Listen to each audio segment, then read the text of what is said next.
Most people believe India discovered constitutional thinking in 1950. Here is the surprise.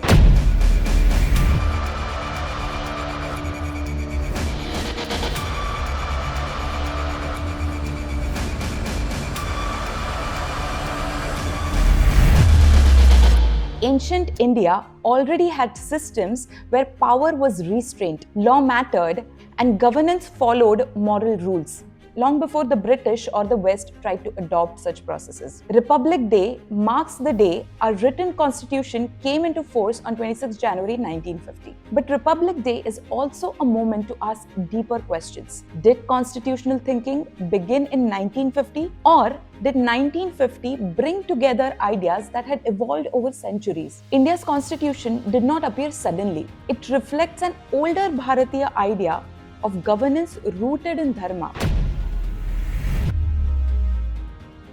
The Rig Veda speaks of consultative bodies called Sabha and Samiti. The Sabha functioned as a council of elders. The Samiti represented wider participation of the people. Kings ruled, but kings were expected to listen. Decisions emerged through discussions, not command alone. This culture extended to village councils and local assemblies. Leadership was often selected or affirmed through collective agreement.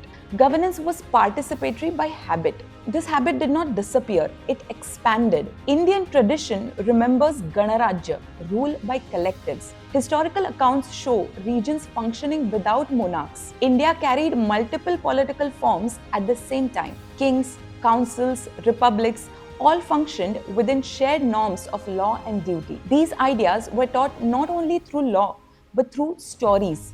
In the Ramayana, the dialogue between Sri Ram and Bharata becomes instruction on governance. Ruling is shown as responsibility, discipline, and service to society. In the Mahabharata, Vidur Niti teaches justice, restraint, and the dangers of ego-driven rule. These texts trained society to understand what rulers owe the people. As societies grew, governance thinking became systematic. The Arthashastra of Kautilya presents a detailed system of administration and law. It explains the state through 7 elements: ruler, ministers, people and territory, fort, treasury, law and discipline, allies. It describes courts, evidence, punishment, welfare, revenue, and defense. One detail is critical. Arthashastra frequently refers to earlier teachers and authorities.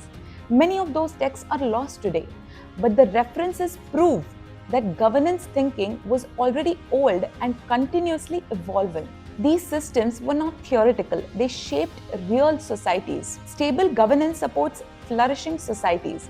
India's long periods of prosperity were not accidental.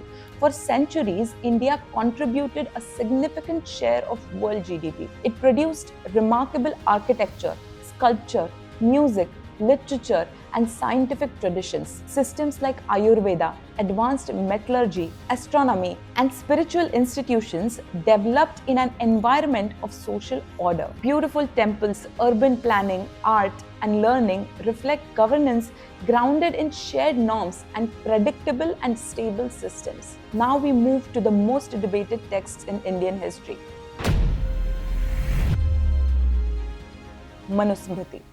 Manusmriti is widely discussed but rarely studied fully. It is written in sutra form. Such texts were meant to be understood through teachers and complete study. Several facts are often ignored. Manu was not a Brahmin but a Kshatriya. Manusmriti influenced legal thinking beyond India, and some European countries drew inspiration from it while drafting legal framework because they referred to the work of the people who studied Manusmriti and other Indian texts. The text links punishment to responsibility. For same wrongdoing, punishment is described as harsher for a Brahmin than for a Shudra. It also states that an elderly Shudra deserves respect from both the king and the Brahmin. Now, the most important constitutional bridge. Manusmriti, chapter 9, contains detailed provisions on women's rights, inheritance for daughters, women's property, equality of children through daughters and sons, maternal property sharing, and autonomy in marriage choice are clearly articulated. And this is where modern India enters the story. Dr. B.R. Ambedkar said this in the Constituent Assembly in 1949. Among the many Smritis, Manu and Yajnavalkya were of high standard,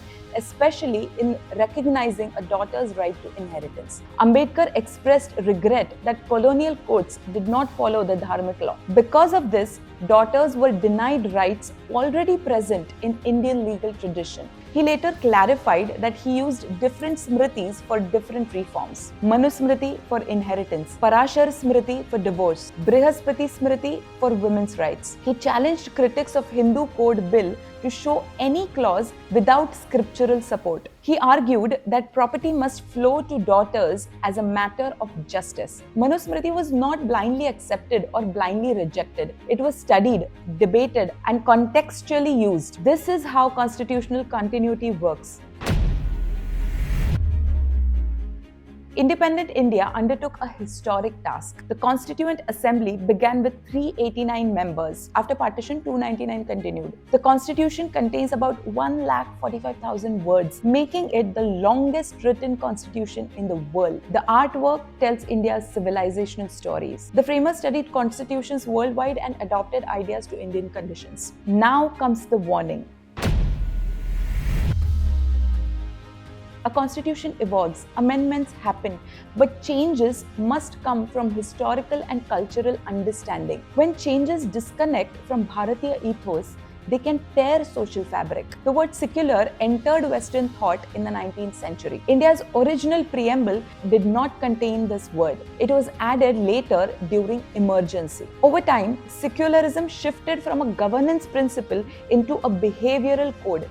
People were told how to behave. Cultural practices were judged. Self-censorship became common. This weakened civilizational continuity. Ancestor memory faded. Practices like Bhumi Puja were questioned. Public mockery of Hindu faith became normal. Temples and cultural institutions turned into ideological battlegrounds. A society that forgets its roots becomes unstable.